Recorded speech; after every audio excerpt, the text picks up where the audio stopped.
हरे Krishna, Radhe Radhe friends. आप सबका welcome है एक बार फिर से वृंदावन गोपिका चैनल में।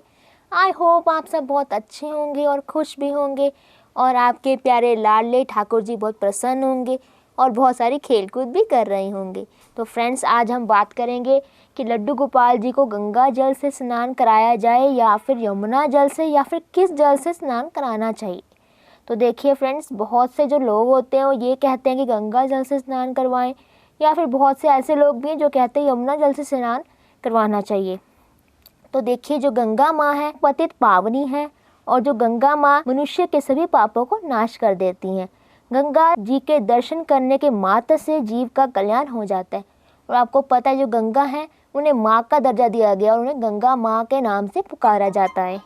और गंगा जल के बिना तो कोई भी पूजा या पाठ संपन्न नहीं होती है। और हमने संतों की वाणी से ऐसा भी सुना है कि जो गंगा माँ है वो ठाकुर जी के चरणों में से प्रकट हुई, यानी कि ठाकुर जी के चरण के अंगूठे से प्रकट हुई हैं।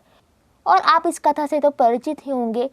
भागवत पुराण जी में ऐसा वर्णन आता है कि वामन भगवान जब राजा बलि के द्वार पर गए और 3 पग भूमि जब उन्होंने दान मांगी, तो राजा बलि सोचने लगे कि ये तो छोटे से भगवान हैं, इनके छोटे छोटे चरण हैं, और जो इनके छोटे छोटे चरण हैं 3 पग में कितनी भूमि नाप लेंगे। और फिर राजा बलि वामन भगवान से कहने लगे कि आप खुद ही अपने चरणों से 3 पग भूमि नाप लीजिए।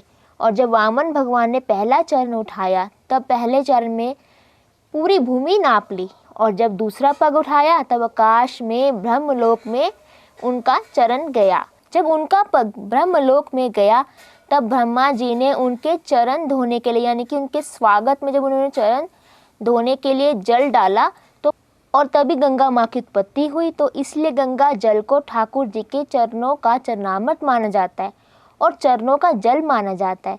तो इसलिए गंगा जल से ठाकुर जी यानी कि लड्डू गोपाल जी का स्नान नहीं करवाया जाता है।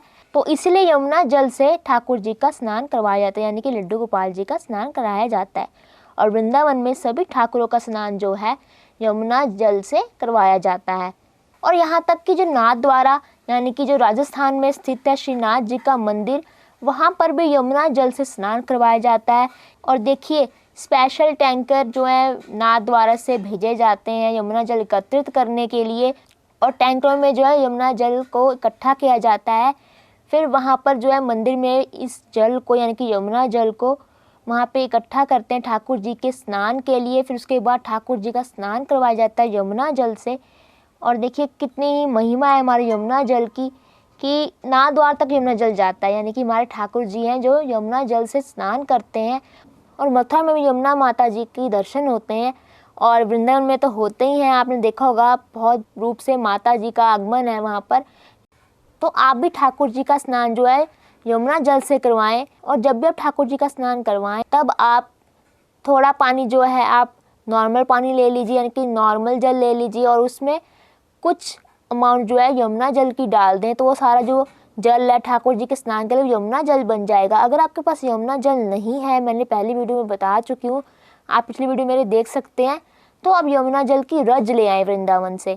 तो वो रज आप डाल सकते हैं पानी में, यानी कि उस जल में, यानी कि नॉर्मल जल में, फिर वो यमुना जल का ही आपको फल देगी।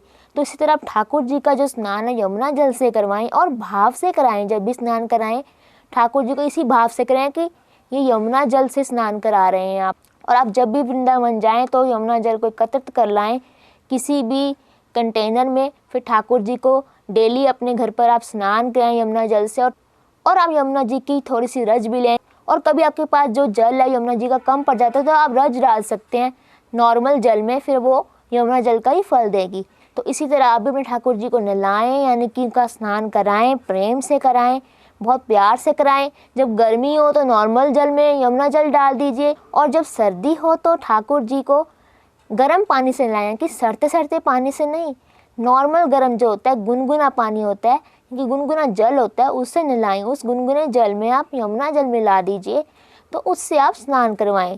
तो आई होप आपको पता लग गया होगा, यानी कि आपको आपके प्रश्न का उत्तर मिल गया होगा कि गंगा जल से स्नान कराएं या यमुना जल से स्नान कराएं, ठाकुर जी का या लड्डू गोपाल जी का। तो फ्रेंड्स, आपको यमुना जल से स्नान कराना है।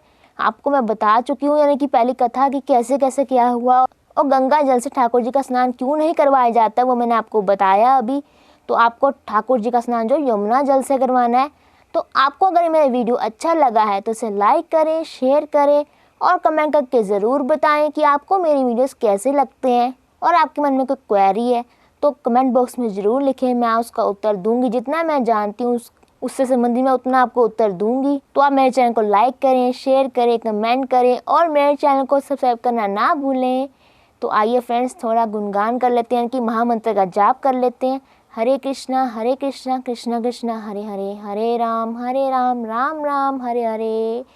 हरे कृष्णा। राधे राधे फ्रेंड्स।